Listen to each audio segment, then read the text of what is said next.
morning today. I'm Sarah Gorman, Head of Counseling and College Placement.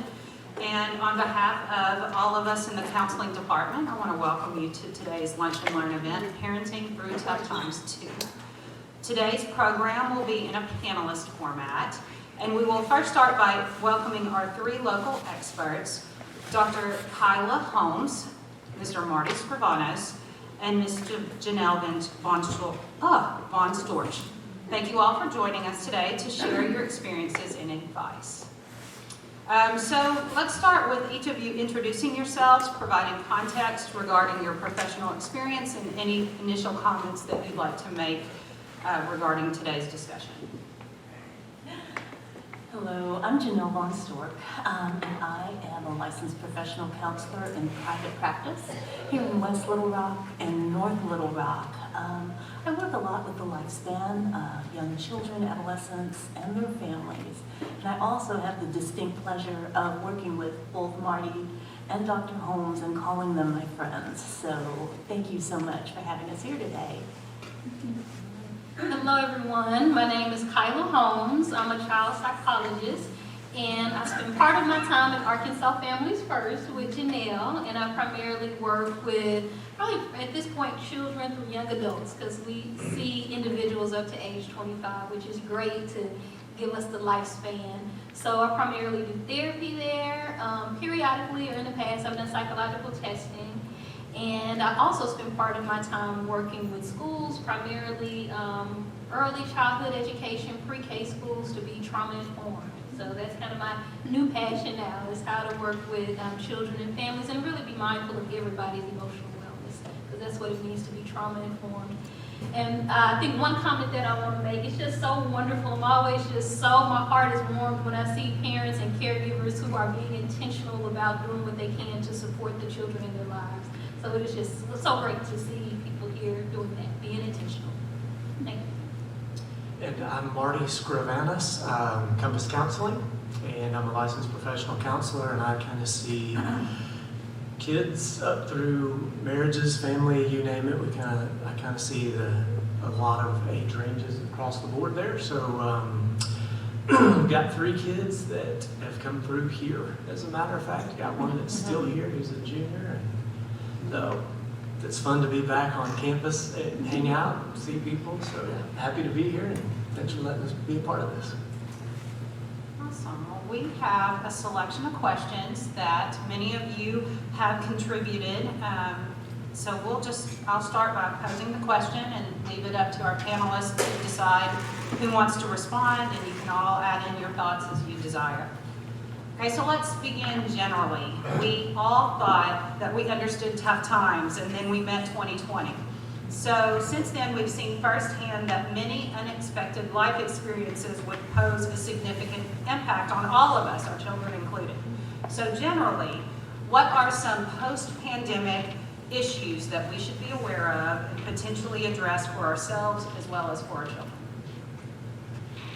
Well, I think by and large, up until the pandemic hit, I would argue that most of us felt like life was somewhat under control, right? We had our norms. We went through the days kind of knowing this is what it looks like, this is what I do. And I think once that hit, everything changed. And I think that boiled to the surface around, we really don't control as much as we think we do. And because of that then, I think a lot of things that may have been suppressed, anxieties, stresses, depressions, fears, insecurities, just day-to-day life, started to boil back up to the surface. And so I think by and large, you're seeing that more and more frequently on the outside versus what most of us were able to do until that time, was just suppress it and go through life. I would totally agree with that. I think that's something that I saw with the caseload that I have. I felt like I saw people who I hadn't seen for several years come back because of that very reason, and people that I was already seeing having more difficulties because of that sense of loss of control, of uncertainty, and just how to navigate and deal with life. So I think one thing it revealed to a lot of people, either through schools, families, individuals, parents, is that we all need resilience, right? We all need to learn when we are going through change. I think we knew this before, that was something new, but I think everybody found that out in a different sort of way. Like, we all have to know that when adversity comes at us, when challenges come our way, how can we still bounce back in a way where we still feel like we're not only surviving, but we're thriving and flourishing. So I think people realize resilience is what's needed in order to help our children and ourselves, because we really have to take care of ourselves so we can take care of the children. We all need to build resilience. And we can talk about that throughout this panel. But that's the piece that I feel like I really saw, is how much we all need, despite how we experience the pandemic. People experience it in different ways, but we all need resilience. And I think another thing that pre-pandemic, what we thought was that life really, we didn't have to think about it. It was all seamlessly kind of stitched together. And post-pandemic, we're learning that we have to learn to engage the present moment. So it's not just telescoping forward or back about what could happen and could it happen again, but what is the next right thing to do today? And that kind of helped to build resilience, to give us a sense of maybe not control, but a sense of purpose as we look forward. And it's a good way to help us orient our children, because sometimes we get so overwhelmed by the big picture. We want to kind of reel it back in, just place an anchor down and ground them. What is today and what's right in front of you? Thank you. Some of our children are still fearful from their pandemic experiences. So how do we answer our kids when they ask, why did this happen and will it happen again? You touched on that a little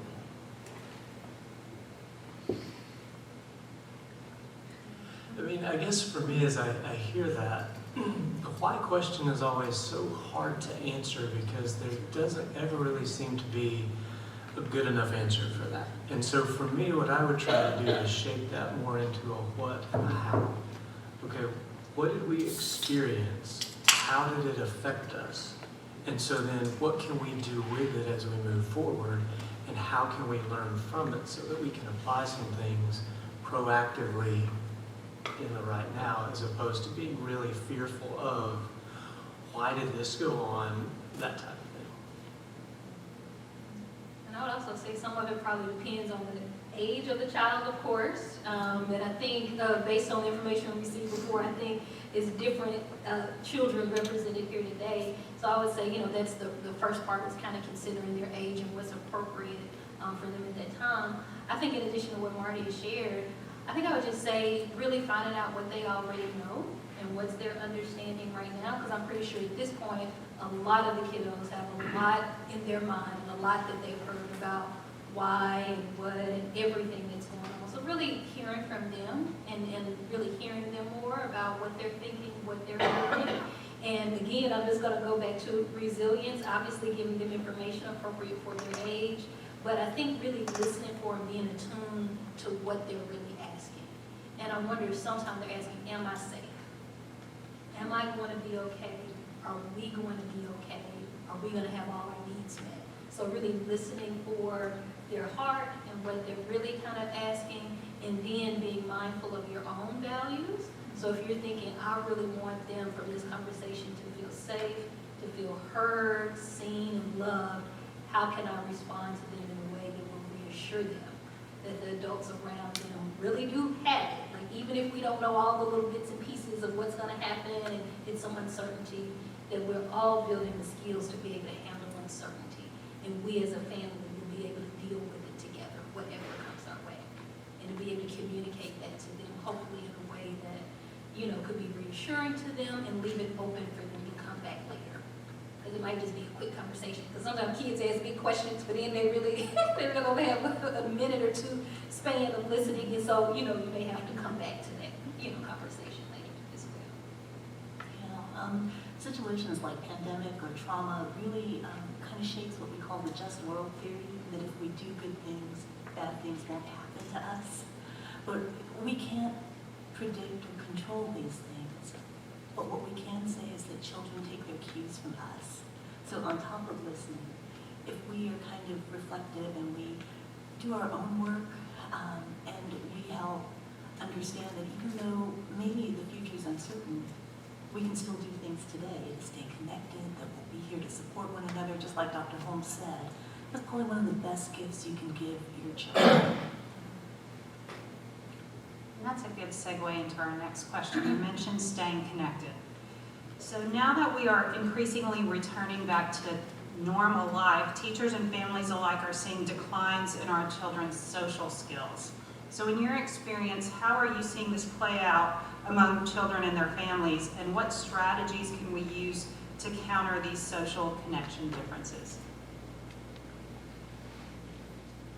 I can say, I definitely have seen that. Particularly, I don't know, this just may have been in my experience with the caseload that I have, but I feel like particularly in middle school, when the pandemic occurred, like towards the end of their 5th grade year, 6th grade, and they're transiting, then they came back, for especially the kids who were virtual, and then they came back, when was it, maybe 7th or the 8th grade. They missed a lot.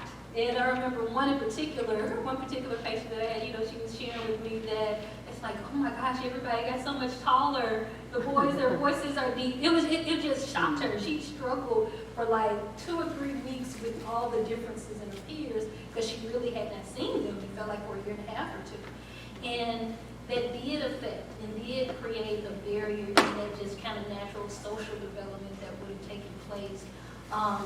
So I did see that again with my caseload, but I heard that from other providers, parents, teachers, everybody saying like the kids just are still trying to catch back up with just understanding how to relate and how to follow rules and how to follow social rules and make friends. So I think the thing to do, this goes back to building resilience, is really probably having really intentional conversations about, one of the things I say is maybe like what I talk to kiddos about levels of relationships. And you'll have some people that will be your acquaintances, who will be your associates, and then people who are your friends, and then people that are maybe your inner circle friends. These are your best friends.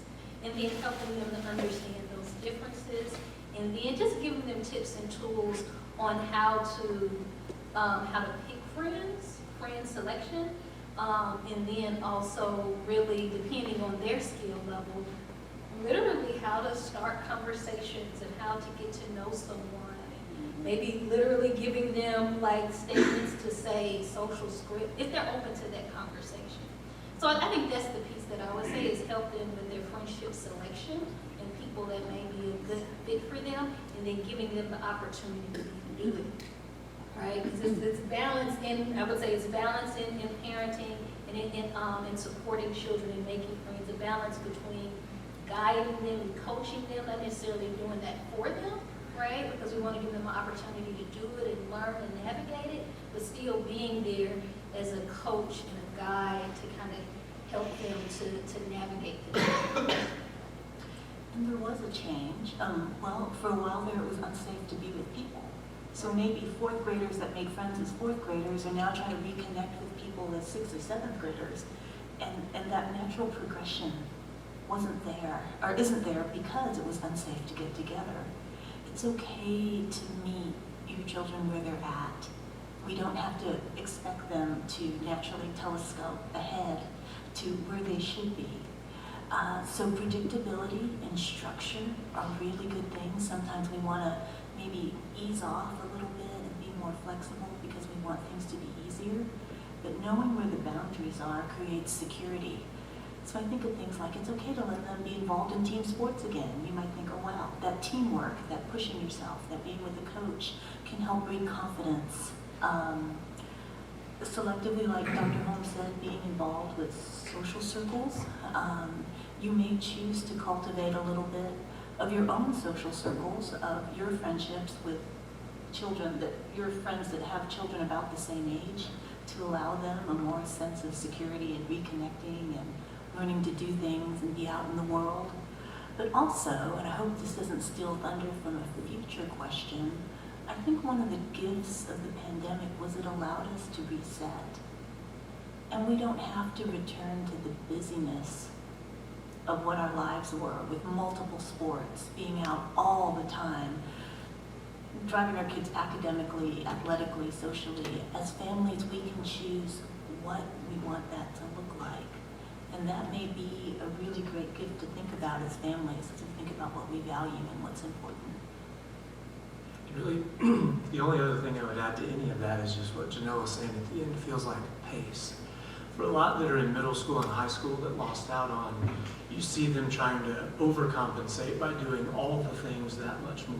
And in there, really, I would just say, hey, let's try to find a pace for you and your child, your family. You guys know your rhythm. You guys know your norm. Find that and encourage that with them, and realize as they do those things, that resiliency, that pace, that slowing down and navigating it will help them really, truly, hopefully build those deeper connections. Those are great answers. I'm like processing all of this as not just a counselor, but a parent. Let's jump into connecting with a statement that Dr. Holmes made about social connections. We all know that from experience, probably a lot of us know, that it's extremely difficult to have a front row seat to a child who's struggling socially. Maybe it's dealing with bullies or trying to fit in or just feeling left behind. So what parameters should we follow as adults to ensure that we're supporting our children without involving ourselves too much in their day-to-day lives? There's a term for that, not that we want to make it too scientific, but it's called scaffolding. And as parents, we try to not do it for our children, but provide a structure that allows them to reach towards that next thing. And so as parents, that's hard for us, because when we see our children going through bullying or the big emotions show up, we naturally want to help them. But I always come back to reflection, because you can co-escalate, meaning that your child's anxiety can bring your own anxiety, and instead of bringing it down, that anxiety can just build upon each other, and it causes us to be more structured. But if we can think about and take a pause for ourselves before we decide what to do to inject or insert ourselves into our lives of our children, and think, oh, what does this bring up in me? And what would I like to see my child be able to do in this situation? And take a moment to reflect and bring that calm. And then be intentional with what you value as you think about how to guide your children. I think that's really helpful. I would also add in there, as much as possible, if the kid's at an age where they are, try to help them see that whatever that is, bullying, being left out, really isn't personal.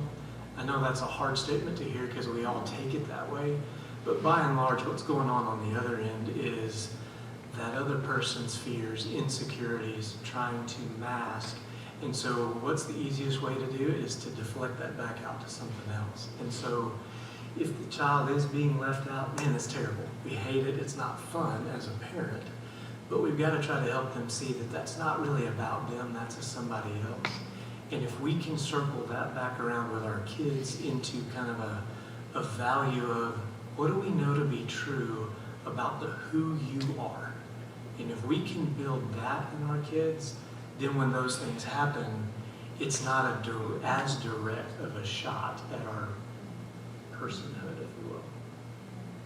I love it, because it builds such a strong foundation, a strong core, and that is resilience, right? And when they do deal with individuals, people, and maybe even, anybody in their life, sometimes adults in their life are relating to them in ways that they experience as unfair or mistreatment, and it might be.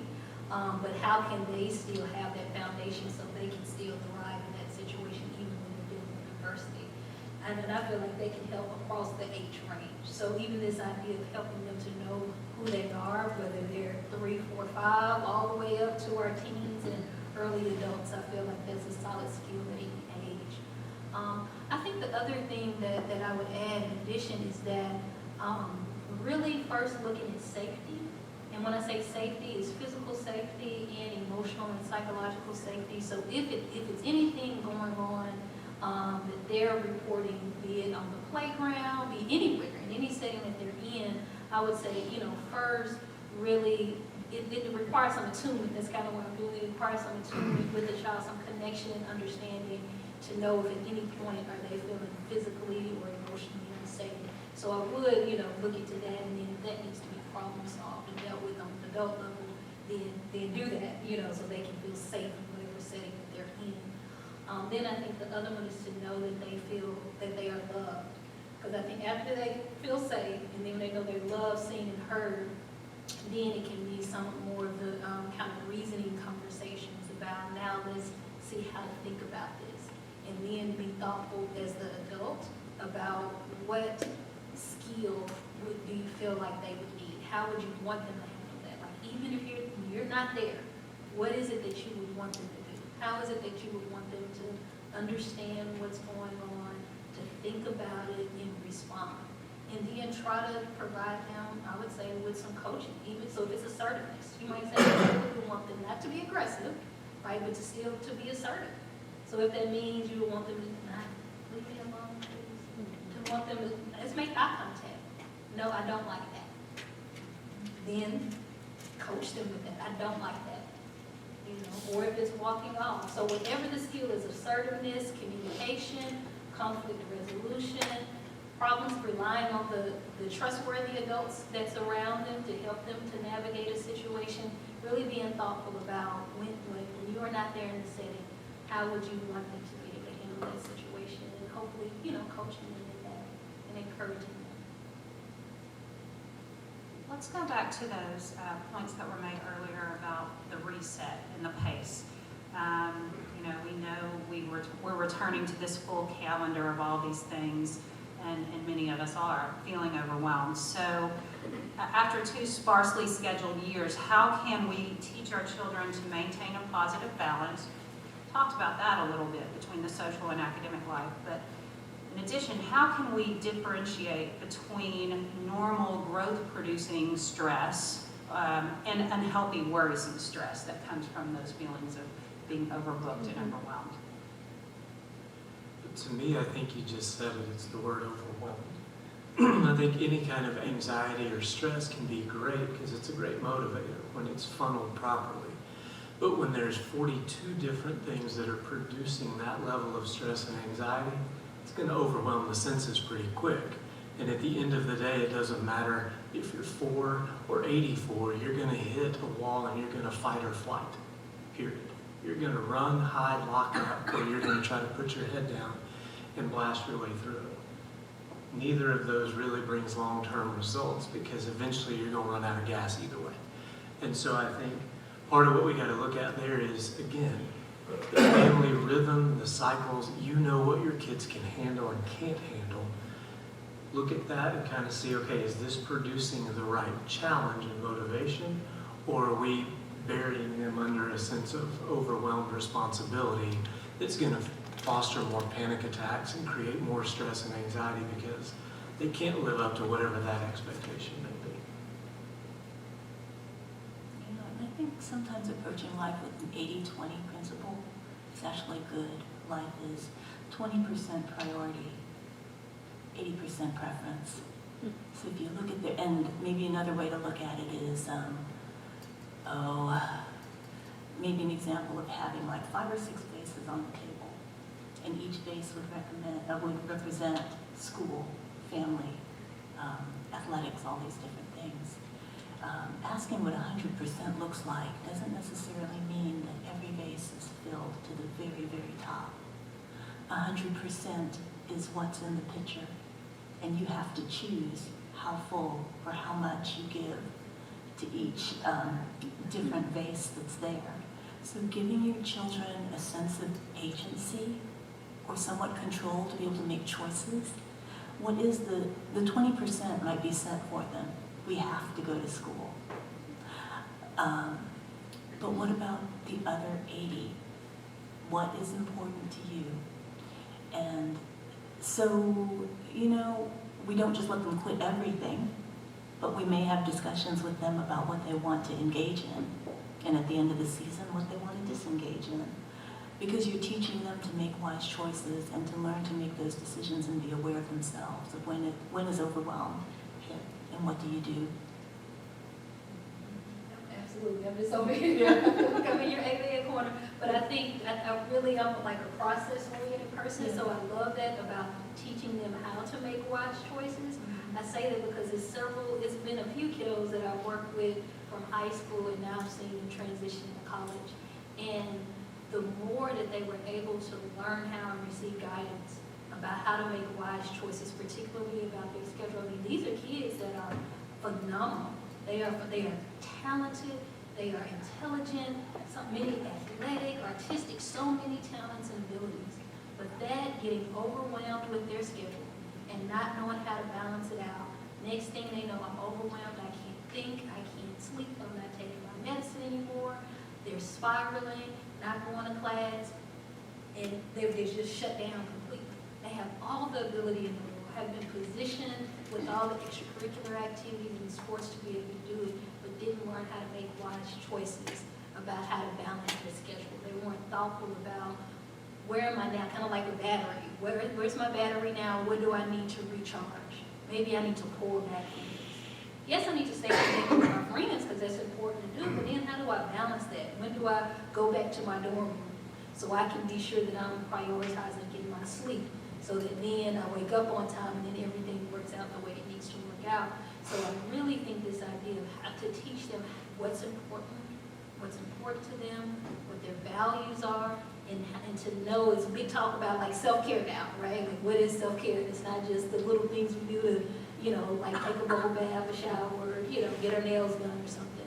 Like it really is how to think about our lives holistically, right? And all of who we are as a person and what's important to us, our friends, our family, our jobs, our work, or just everything, ourselves spiritually, if that's important to you, how do we bring balance to that and feed ourselves in all of those different areas, and we're able to adjust and pivot and adapt as we need to make sure that we really are maintaining.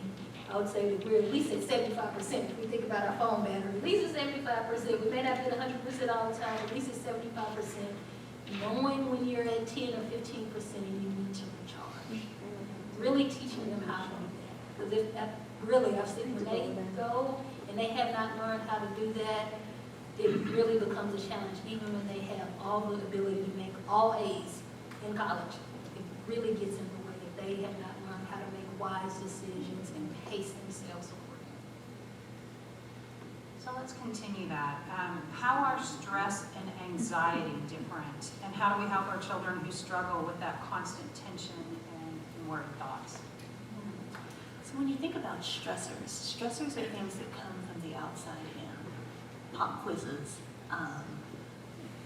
friendship drama, whereas anxiety is something that manifests from the inside. It could be in a response to stressors.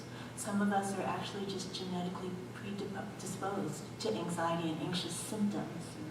So helping, actually to kind of follow on what we were talking about, helping our children to recognize what is a stressor and then how to manage worry or anxiety as it shows up, because it's a natural course of life.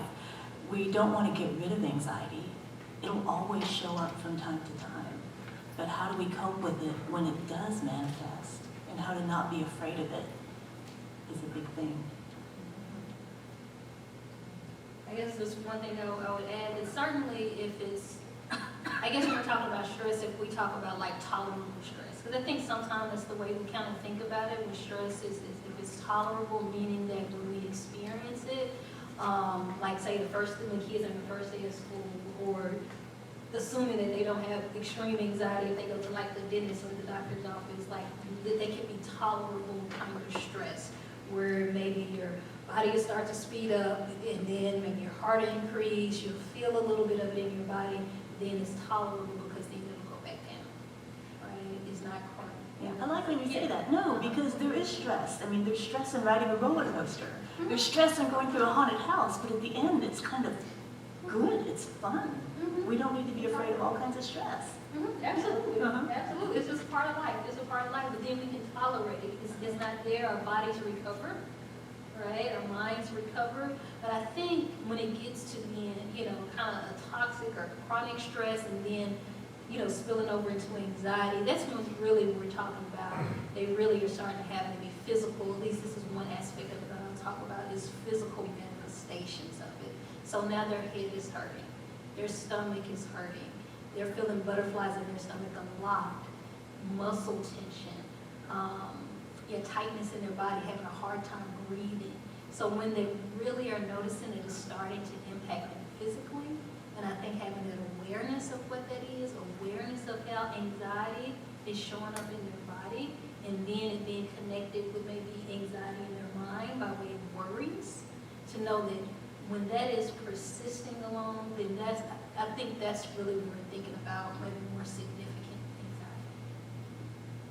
anxiety. And I think really in that too, it's just the anxieties and the stresses are going to come, and it's the recognition, the awareness of, okay, how does this impact me and what's my role in it? And some of it can be great because it helps me focus.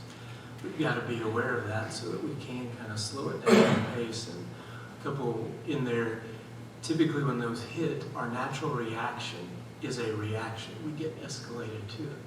But somehow in that, if we can learn to slow that down to kind of respond to that moment through the awareness of, hey, I hate heights, okay? Can't stand them, petrify me to no end. Somebody rolled my house 2 weeks ago. We climb a ladder to try to get some stuff out of the gutter, and I can feel myself about the fourth rung up going, uh-oh, okay, I'm gonna be okay. But I can slow down and remind myself, wait, a response to this is, I know what I've gotta do, I know how this can play out. And so if we can try to work towards some of those in it, of the awareness and then slowing down to be able to respond to it versus having it trigger a reaction internally, can help us cope with it a little bit better. So we've talked about social struggles. We've talked about stress and anxiety. Another thing that we're seeing in our kids is anger, frustration. So how do we handle a child who's experiencing those emotions, whether they're bottling it up or releasing it in negative ways?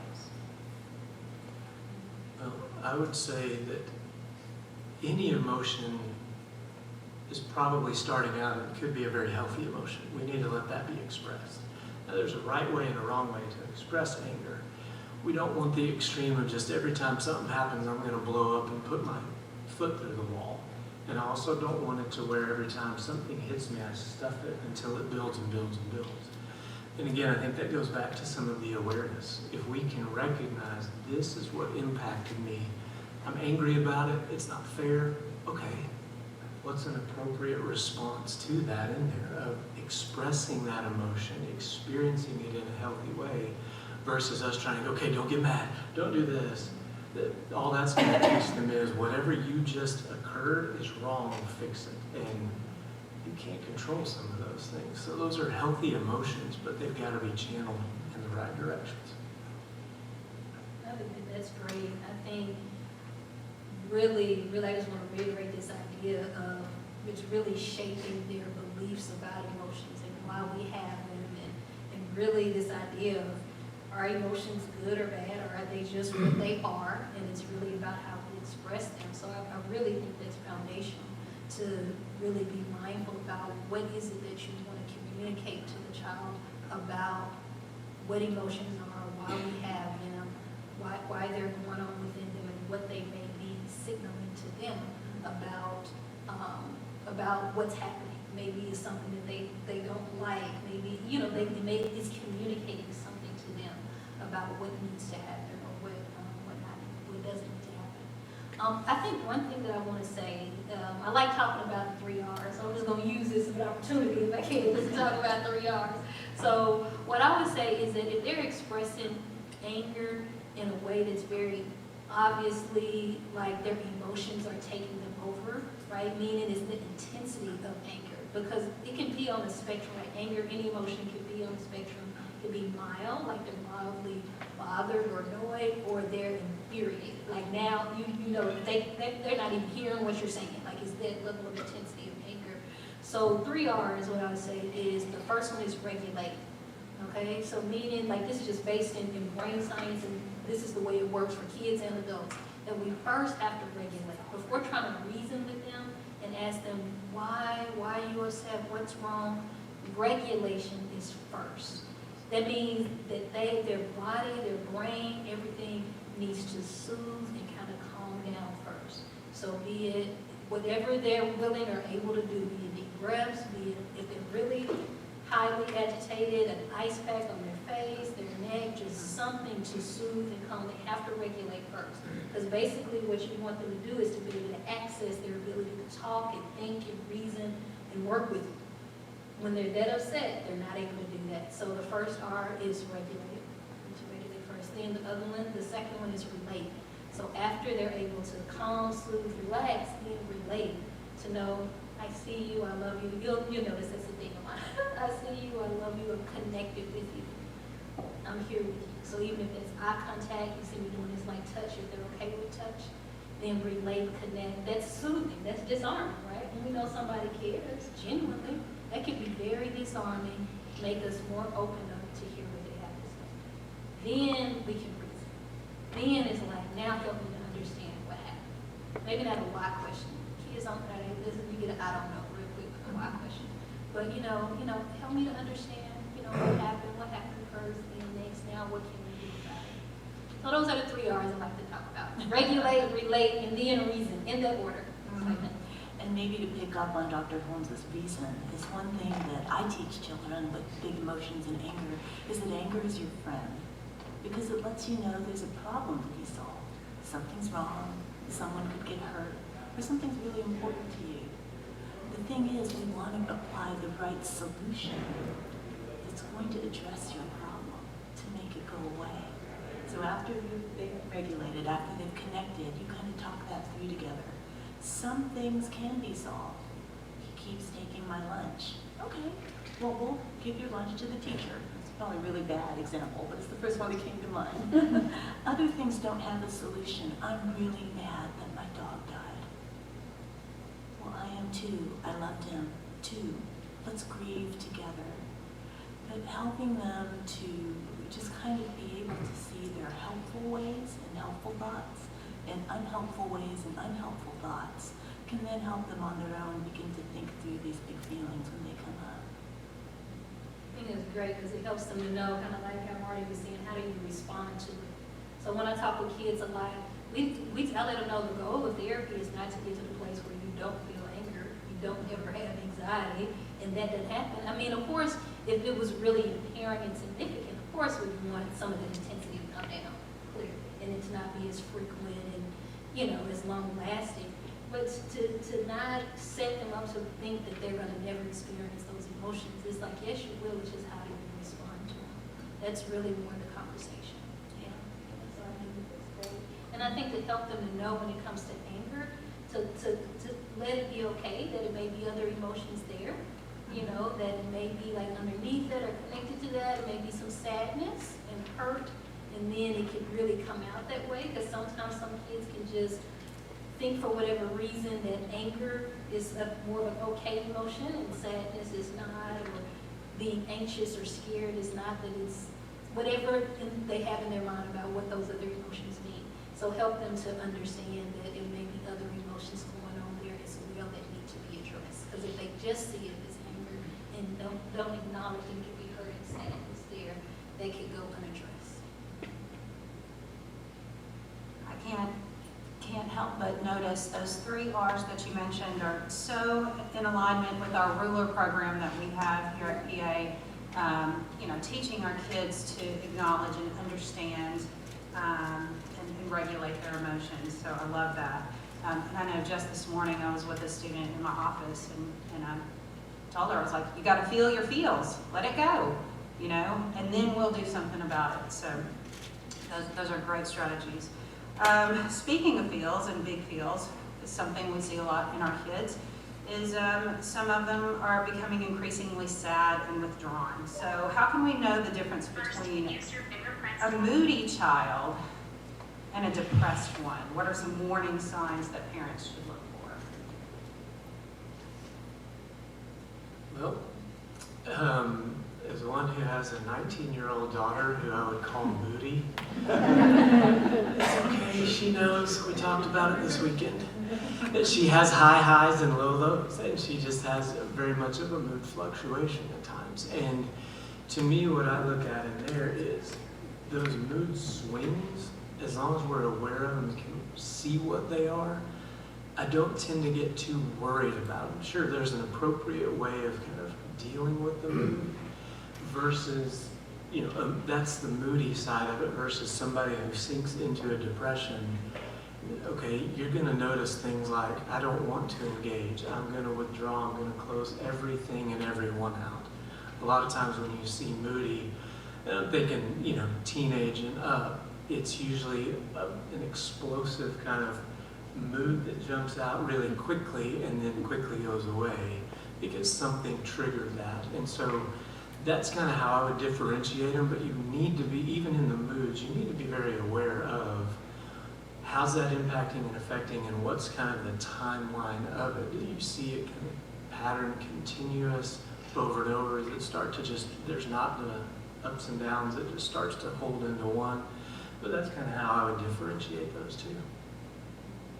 Absolutely, and I think what I would add is if the intensity and the duration of the mood swings start to really get in the way. So if you see, in addition to there being some mood fluctuations, now it's getting in the way, and you're getting in the way like of their connections and your friendships, and you're seeing also a lot of conflict in their friendships. Their grades are starting to drop. It's getting in the way of their ability to sleep and eat and really be interested in the things that they were interested in before. So meaning that it doesn't seem like it's it's all of these other areas of their life that is starting to impact, and it wasn't just that one day. Now this is going on more days than not. Now this is at least for a couple of weeks. So I think the level of impairment and how pervasive it is, and if now you're starting to hear like more self-deprecating comments, I'm stupid, I can't do anything right, nobody likes me, I don't feel loved, I shouldn't have been born. That kind of stuff is now, that's definitely, I feel like, getting more into something that is more concerning and could potentially be a depression or depressive episode. Absolutely. The only thing I would add to those comments is just the realization that in young kids and adolescents, depression can also often present as irritability and anger. So don't only look for sadness, and you know your kids, so just be able to gauge that and add that to your thought process. That's such a good point. I know I've had some kids mention, do you think you might be a little depressed? No, I'm not sad at all. So that's something, a part of all of our education that would be helpful. Okay, so in any situation when a parent is concerned about a child for any of these things, how can they intervene effectively so that the child acknowledges they are struggling and in turn is willing to accept help? Well, the first thing I think of in there is the words relational capital. And I just think of it in a way of if I don't really know my kid or haven't been investing in them or haven't spent time to walk up and go, what's the matter with you? Why are you doing this? Is going to be met with some sort of rejection. But if I'm, and as messed up as I am and not doing it right all the time either, but still trying to engage, be available, be connected with them, when I am aware of those things, because I've built that relational capital, I have some room to step in there and speak into it, and they're more likely to hear me. They may not like what I have to say, but at least they'll hear it, acknowledge it, understand it, and then usually they start to process it a little bit for themselves as well. That's when we can come together and try to work together and work towards a solution. I like how you say work together towards a solution, because especially the older they are, probably about 10 or 11 and older, and it may vary by child, like definitely the more collaborative it can be. And if they are willing, I like how you said building that capital, because hopefully it would have been conversations already had to a degree about their emotions, and so it won't feel like such this awkward, weird conversation that we've never had, and it's like, why are we all sitting talking about how I feel and what I think? But even if it hasn't been, I don't think it's too late. It just might be a little bit bumpier, but I still think it's room to do it, and I think it's important to still be done. But hopefully partner together and get some of their thoughts as well about what can be helpful, what they're open to, and if they would be willing, if you're considering them talking to a professional counselor of some sort, if they would be willing to do it and what they would need from you in order to help them feel more comfortable with it. Because they My kids are creative and they'll come up with all sorts of suggestions about maybe what can be done. I can't think of anything to add to that. I think at this point, I'd like to open the mic to questions from the audience. You can address a specific panelist or address all three. I'll grab the mic.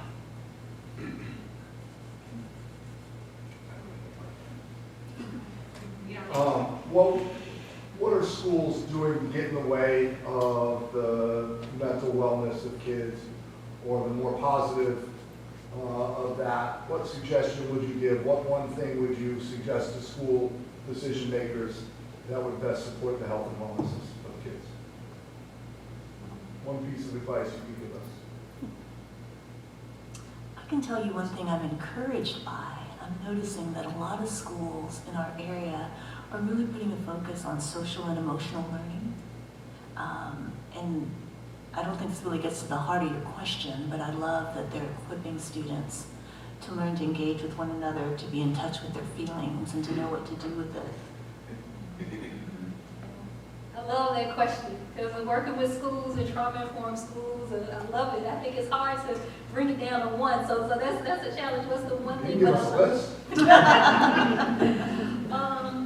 What first comes to mind is to just understand what it means for everybody in the school to feel psychologically, physically, and emotionally safe.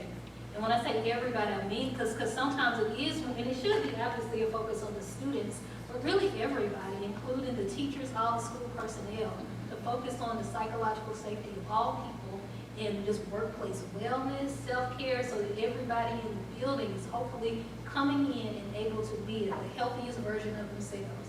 So I think that's one thing that I would say is like the more psychological safety, the more well-being and satisfaction that all the teachers, school personnel, everybody that works at the school have, I think they'll be in a better position to be safe and trusted people for their kids. So that's one thing that I would say. If it's not like a workplace wellness kind of initiative or resources, I would recommend that being a place to start. I think too, helping understanding the school has expectations, right? From every department and every class with every kid, and just making sure that those are clearly defined and communicated, but also then giving some freedom inside of those expectations for each individual kid to be themselves in it. Because some kids are going to take, I mean, Todd, you can speak to this, you're out there every day. Some kids respond to hard and fast directives of, you did that wrong, fix it. That would make my oldest child melt, and she would start bawling her eyes out because she's more emotional. You do that to my middle one, she's like, fine, I'll fix it and I'll show you. Every kid's going to be different. But making sure that in those expectations that are clearly defined, working with just knowing the kids and an awareness of it, to meet them where they are and come along that side to try to help fulfill those. And I would say if it's possible, like being very mindful of that when it comes to any type of discipline or punishment, to make sure if there's a way to be mindful of their child and in tune with who they are and what the goal is. Obviously, it needs to be parameters and consequences, but can that be an opportunity for learning? And what is the best way for that child to learn what's needed from that? Because if we want it to decrease the likelihood that that behavior is going to happen again, more than likely they won't only just need a consequence, but they will also need some type of skill or ability to make sure they have the skills to not do that thing. And the only thing I'd add to that just really quickly is one thing I think PA does very well, at least your counselors do, is cultivating connections with other professionals in the field, that if something comes up at school, that they can reach out to someone and that someone can come right away. I really value that about your counseling department. And I think it's real important that we form a community around a school to be able to help everyone within it. I have a question. Should the education on kindness and thoughtfulness be only given at home, or should it also be given at the school, starting early childhood, middle school, high school? And especially one thing that I've seen over the years, my older son graduated from here and my younger son is middle school. The coaches, in my opinion, should be teaching the kids how to be kind and thoughtful, especially what I have observed, and my kids both were in sports, what I've observed that some of the kids who play in these teams see themselves more superior than the others, and they may not be kind to others. So I think that's something that needs to be pointed out. Well, and I do agree. I think there needs to be some boundaries and parameters established. I also think there needs to be some consequences for certain things along those lines. I do feel like, by and large, the way that it's structured, those coaches speak into that. They try to come alongside and encourage leadership. And some guys are going to be more vocal leaders. Others are going to be more modeling leadership. And finding the right balance of those so that everybody that participates, whether it's athletics, whether it's theater, whether it's anywhere in between, they get a sense of ownership and responsibility so that they can do their part. And there's that thoughtfulness component that I think really would build into as it goes. But I do think it has a place in the school, in the sense of it's not the school's responsibility to ensure that everyone's kind, but no matter what realm we're in, be it at school, at home, in our places of worship, or whatever we involve ourselves in, each place kind of sets a tone for their community and what they value. So if from very little up we decide that we want to be intentional and we want our children to be kind, we want them to learn to give second chances, we can be intentional in modeling that within our community or context of PA, say, and foster that from the ground up. So I think there is a place for that, and I think it's important. I would absolutely, agree with that. There's a couple things that I would say related to it. And of course, I want to put this under the umbrella of what it means to be a trauma-informed school, but Janelle, you mentioned earlier when you talked about connections. So part of that is connections just with the community and with families, but for the school to hopefully feel like a school family, right? So I feel like that's connected to your point that when the school is very clear about, like, this is who we are, these are our values, this is what's important to us, and that's being fostered, then largely, anytime I've talked to different schools or heard about, like, their Spirit Week or something, and they're reinforcing their values, somewhere in there, it has to do with respect or trust, kindness, humility, all of these kinds of things. Those words do come up. So I feel like in some ways, at least the schools that I'm engaged with have seen reinforcing those kind of character traits as something that they want to do, because I feel like ultimately they know that it helps with the school family. And when people come here and they feel like they are reinforcing these kind of positive traits, people are going to feel more connected, and then that will help the kids ultimately feel safe, and then they will be able to learn, and the teachers will be able to teach. So that's why I do think that's important, because that helps with everybody feeling safe, and when everybody feels safe and connected, teachers and everybody are able to teach better, and the kids are able to learn. Because when they feel chronically that they're in a place that's not safe, people aren't kind, and all of that, I think that really can impact their ability to learn. So since it's connected to those educational and academic outcomes, I do feel like it's definitely room to do their best to foster that. They can't guarantee it, that that's going to happen in every interaction, but it can be fostered. And I think that's important to try to do. Does anyone else have a question? Well, it's because y'all covered so much. Okay, well, the impact, we know the impact of our pandemic experience will be seen for years to come, but I think it's really empowering to know that the system supports and strategies that we've discussed today are part of our parental and educator toolboxes to help us as we help our children. We are so appreciative of Dr. Holmes, Mr. Skrivanos, and Ms. Von Stork for taking time out of their busy schedules to speak with us today. So let's give them a round of applause. And additionally, please know that as your school counselors, we are always here for your children and your family in good times and bad. So don't hesitate to reach out to Jana, Wendy, Susan, or myself if we can help you in any way. And just like the saying goes, it may be trite, but it's true, it takes a village to raise a child. So we are so committed to supporting our PA families as we all experience ups and downs of child development, academics, and all that goes along with it. So that's the end of our event. Thank you so much for coming. We look forward to continuing this in the future. I'm going to be sending out, or we're going to be sending out, an email with a post-event survey. We want to hear your thoughts. Your feedback is certainly vital. Please also consider joining us for our first Coffee with the Counselors, focused on middle and upper school families this time. That's on November 15th. You'll see some signs around, a QR code that you can scan to register. And just thank you so much. We appreciate you. Have a wonderful day.